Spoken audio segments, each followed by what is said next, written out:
Hello friends, study with SS में आपका स्वागत है। आज मैं आपके लिए लेकर आई हूँ इरेशनल नंबर। इस टॉपिक को स्टार्ट करने से पहले मैं आपको बता देना चाहती हूँ कि मैंने जो 2 वीडियो पीछे बनाई है वो भी हमारा नंबर सिस्टम और नंबर सिस्टम में हम पढ़ रहे थे रियल नंबर के बारे में। रियल नंबर हमारा 2 तरह का होता है, एक रेशनल, एक दूसरा इरेशनल, यानी एक परिमेय दूसरा अपरिमेय। तो परिमेय संख्या में हम लोग 2 टाइप्स पढ़े थे, प्राइम और कंपोजिट, भाज्य अभाज्य। तो कंपोजिट और प्राइम को हम लोग समझ चुके हैं। तो अब हम आते हैं इरेशनल नंबर की तरफ। इरेशनल नंबर हमारे लिए कुछ नया नहीं है, हमने अपरिमेय संख्या के बारे में 9th क्लास में भी पढ़ चुकी हूँ। तो उसमें हमें क्या मिला था, जिस संख्या को हम p/q के रूप में व्यक्त नहीं कर सकते वो क्या होता है, हमारी अपरिमेय संख्या होती है। अपरिमेय संख्या से रिलेटेड एक थ्योरम है इसमें, और वो थ्योरम क्या है चलिए देखते हैं।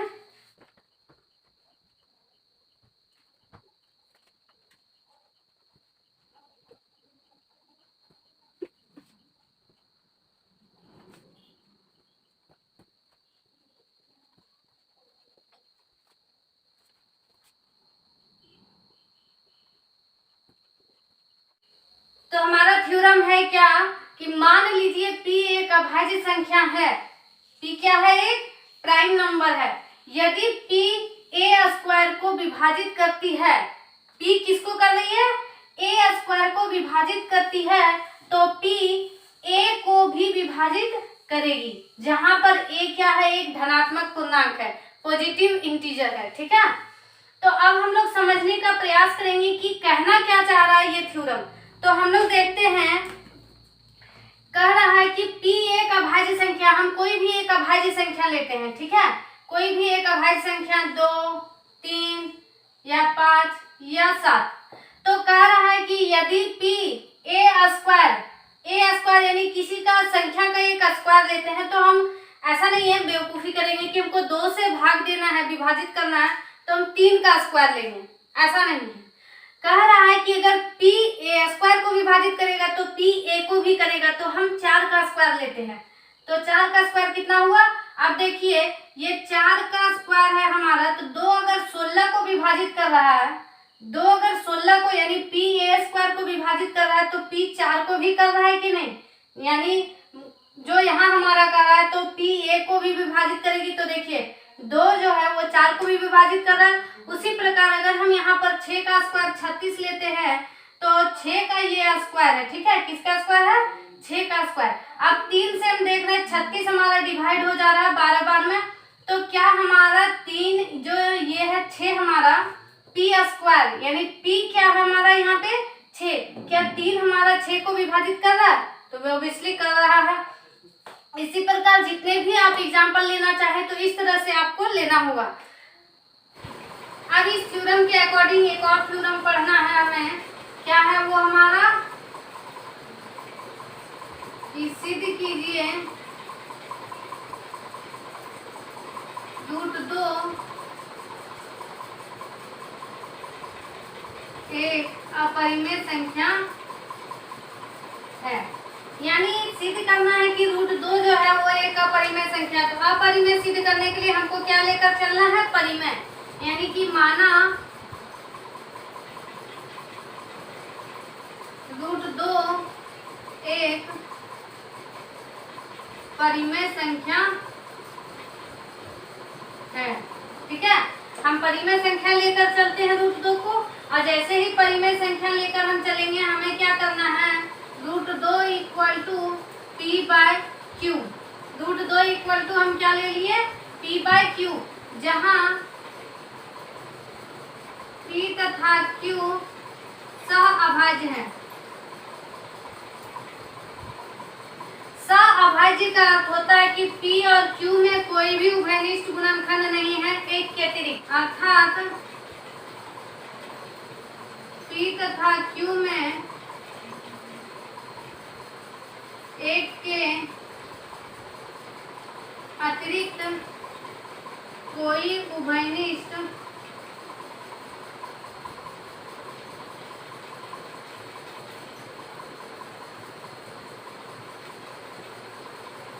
गुणनखंड नहीं है। ठीक है, कोई भी उभयनिष्ठ गुणनखंड नहीं है हमारा p और q में। अब P और Q में जब कोई उभयनिष्ठ गुणनखंड नहीं है तो हम क्या करते हैं कि P इक्वल टू √2Q लेते हैं। क्या किए हम लोग, यहाँ पे हम लोग तिरछा गुना कर लिए हैं, P इक्वल टू √2Q, दोनों तरफ स्क्वायर करते हैं, यानी स्क्वायर बोथ साइड।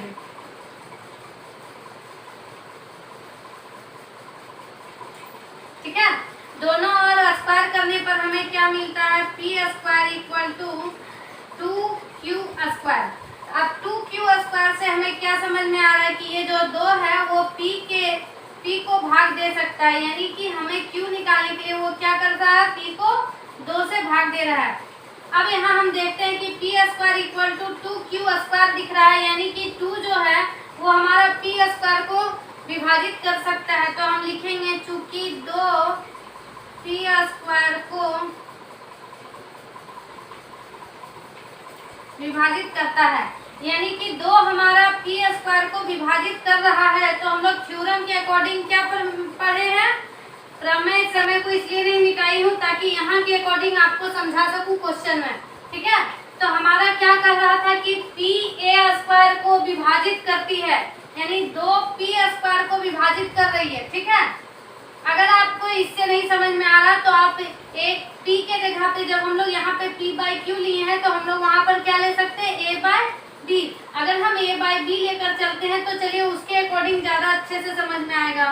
तो हम A बाई B लेते हैं, तो जब हम यहाँ A बाई B लेंगे तो हमें यहाँ भी चेंज करना पड़ेगा, A B, यहाँ भी हमारा A, यहाँ भी B। तो अब देखिए हम क्या करते हैं, यहाँ भी A आ गया, यहाँ भी हमारा B आ गया। अब जैसे ही हम लोग इसको स्क्वायर किए हैं तो यहाँ भी चेंज होकर A स्क्वायर और यहाँ पर हो जाएगा हमारा B स्क्वायर। ठीक है, यानी 2 जो है वो A स्क्वायर को विभाजित कर रहा है। अब समझिए अच्छे से कि 2 A स्क्वायर को विभाजित करती है, तो हमारा जो P है वो A को भी विभाजित, यानी ये जो 2 है वो हमारा A को भी विभाजित करेगा। ठीक है, 2 A स्क्वायर को विभाजित करता है तो हमको अकॉर्डिंग टू थ्योरम क्या मिल गया कि 2 A को भी विभाजित करेगा। अब हम लोग यहाँ पर A को मानकर चलेंगे, A को क्या मानेंगे, 2 के गुणज में, यानी 2 के गुणज में जब हम मानते हैं तो हमें मिलता है माना A इक्वल टू 2Q, जहाँ Q एक पूर्णांक है। अब हम क्या करते हैं, स्क्वायर बोथ साइड्स।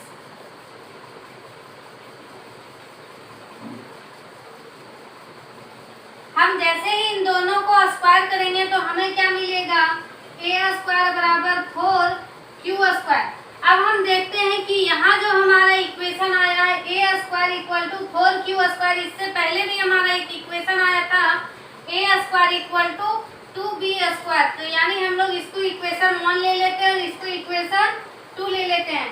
तो अब 1 एंड 2 से, फ्रॉम इक्वेशन 1 एंड 2,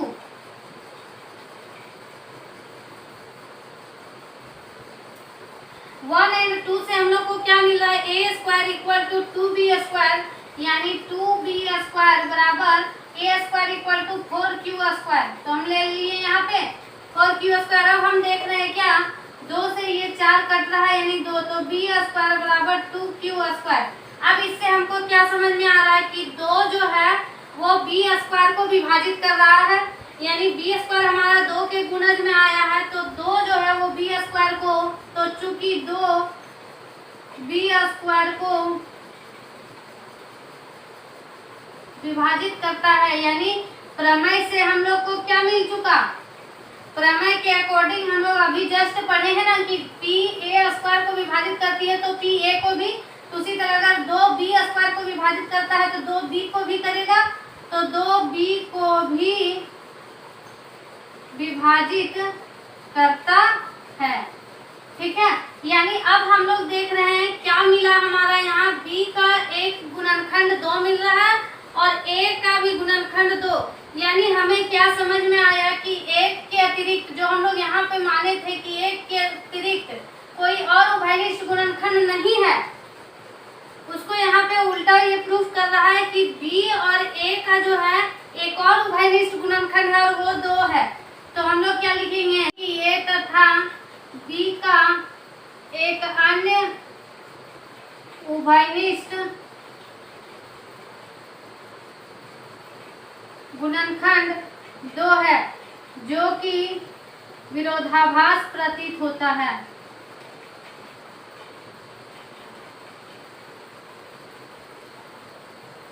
जो कि हमारा विरोधाभास, किसका विरोधाभास, यानी माना हुआ का विरोधाभास। तो जब माना हुआ का ही विरोधाभास हमें मिल चुका है तो जो हम माने हैं वो क्या हमारा गलत है।